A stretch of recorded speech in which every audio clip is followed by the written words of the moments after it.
Well, thank you very much for the invitation to this academic track on behalf of the Instituto del Bienestar. And just trying to see if it works. It's the green button, right? Okay. Despite the enormous progress we have been observing during the last decade, we are still facing huge problems in terms of, for example, almost 1/3 of the population is living in poverty, or, for example, global warming and climate change. So the question is, where might the solution to these big problems comes from? And according to the standard economic theory, human beings, we are selfish. We will always have scarce resources and poverty. So probably, according to the economic theory, there's not a solution to all these problems.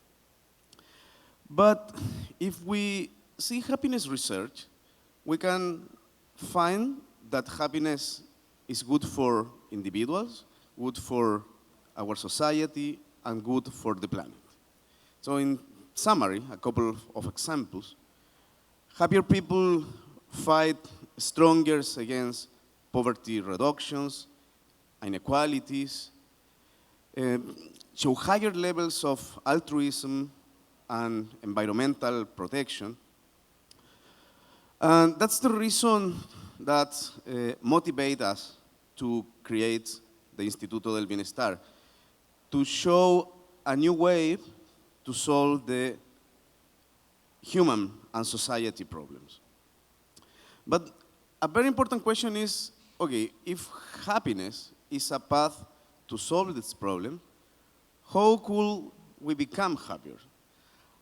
We organize every year a massive high-level conference on happiness and well-being in Chile. And during our third conference, we invited this guy. This guy is Matthew Ricard. Matthew Ricard is well known for being the happier man in the world. But most importantly, is Matthew Ricard has developed a new way of understanding altruism and prosocial behavior. Matthew Ricard, when he went to Chile, started a revolution in terms of what could we do for others. And I think that was the main message from Matthew. In very short words, he said that every person he knew and who was very happy was someone else that learned to serve others. But altruism is not only good for our happiness, it's also very good for helping society and for helping people to solve the previous problems I showed you. But how we understand happiness? Because I will try to show a few studies we have conducted in Chile. And basically, the study of happiness or the study of well-being has been characterized by two traditions, the hedonic approach and the eudaimonic approach. And subjective well-being is probably the most studied construct to understand the hedonic one. And subjective well-being refers basically to think that our life is good and also to have higher positive emotions and affects and only occasional negative emotions. That's the hedonic approach.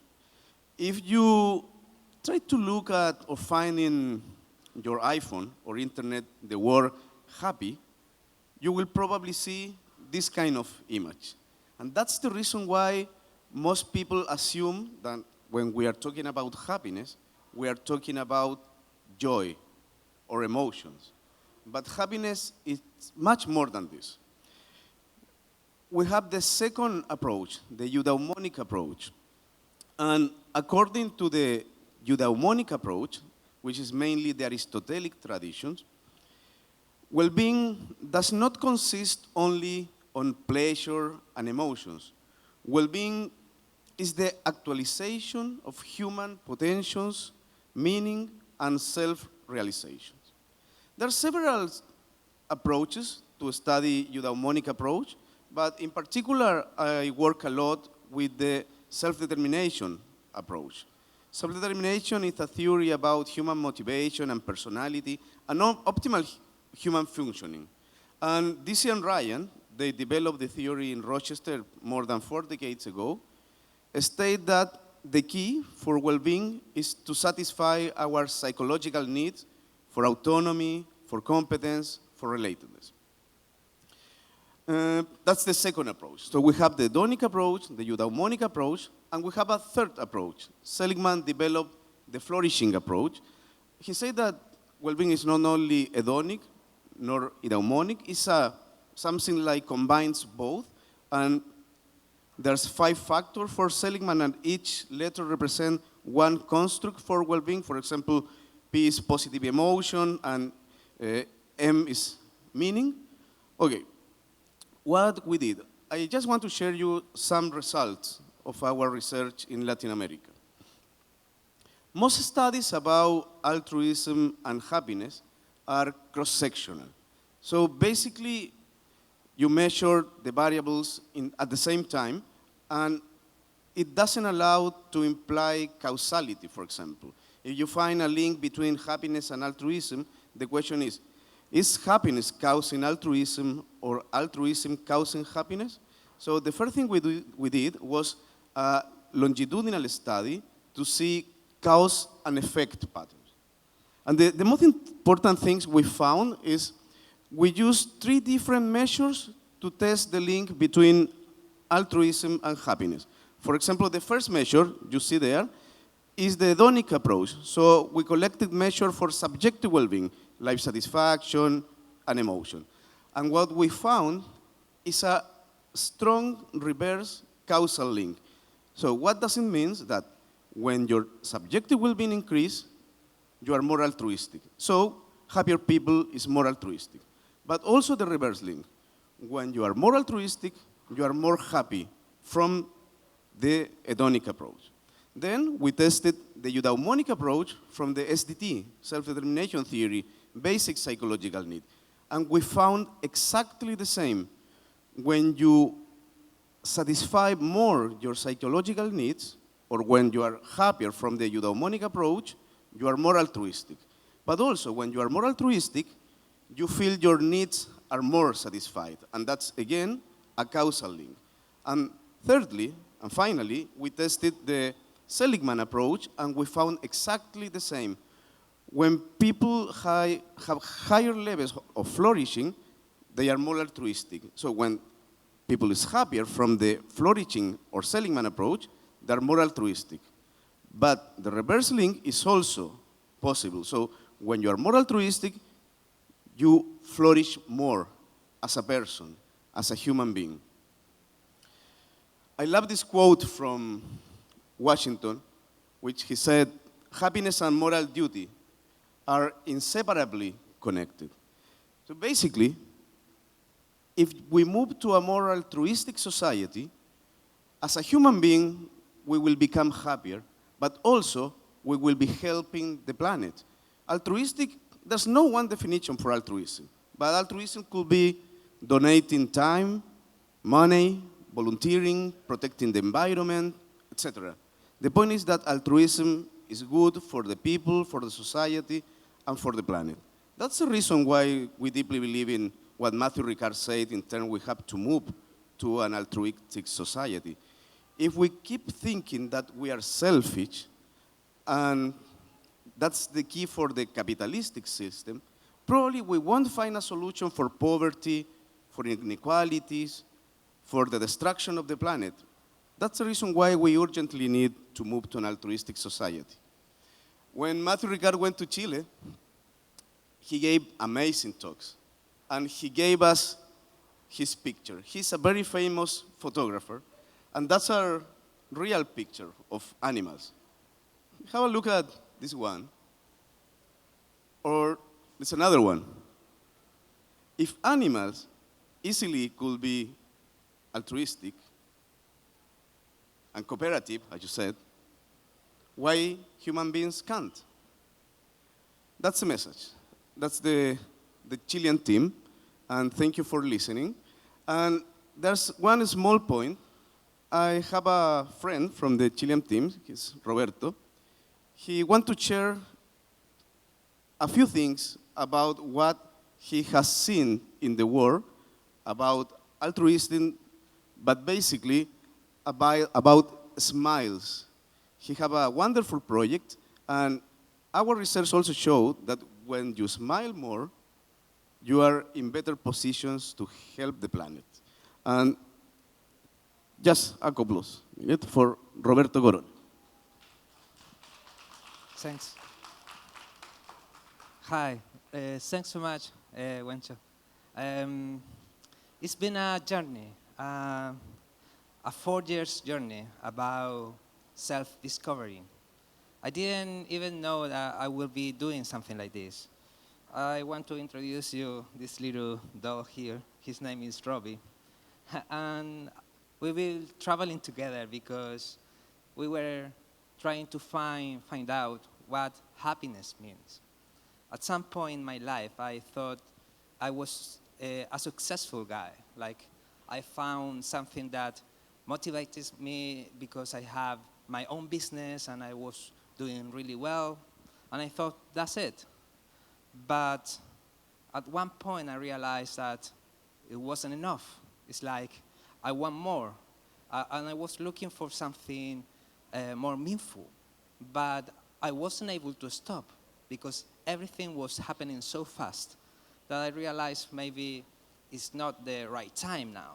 So I was postponing my happiness. It seems like we are always thinking of something better, and we are waiting for that perfect moment that never comes. And at that moment, when everything started, I realized that I just need time for myself. And I started this little journey of 3 months. I said, okay, I need this time for myself to figure out what I really want from life. And it became the journey of my life. Now I find a purpose. I'm the smile collector, and I've been traveling the world 4 years now, collecting the smiles and stories that inspire me to find something more meaningful in my life. So I didn't have any idea. I don't know, I'm not sure how I make it until here. But I've been in 50 countries now, just connecting with stories that inspire me. And this little puppy represents the love and happiness and this positive energy that people hug him and give to pass through others. So my goal is to be in every single country to activate this movement of kindness and generosity, because that's the way I've been traveling, just staying with people at places like different than I will ever imagine. And that gave me the strength to carry on and says, it's possible. When you have a dream, you are able to achieve it when you have passion, because you are grateful for it. Okay, thanks so much. This is a part of my dream. I've been doing this just because I do want to connect and learn with people that is so different that sometimes we are not able to understand. But when you open your heart, you realize that you don't have to understand. You just need to appreciate and accept our difference and celebrate that doesn't matter how different we can be, a smile connects us and become the universal language, because everybody smile in the same color. Yes. Okay, I will show this.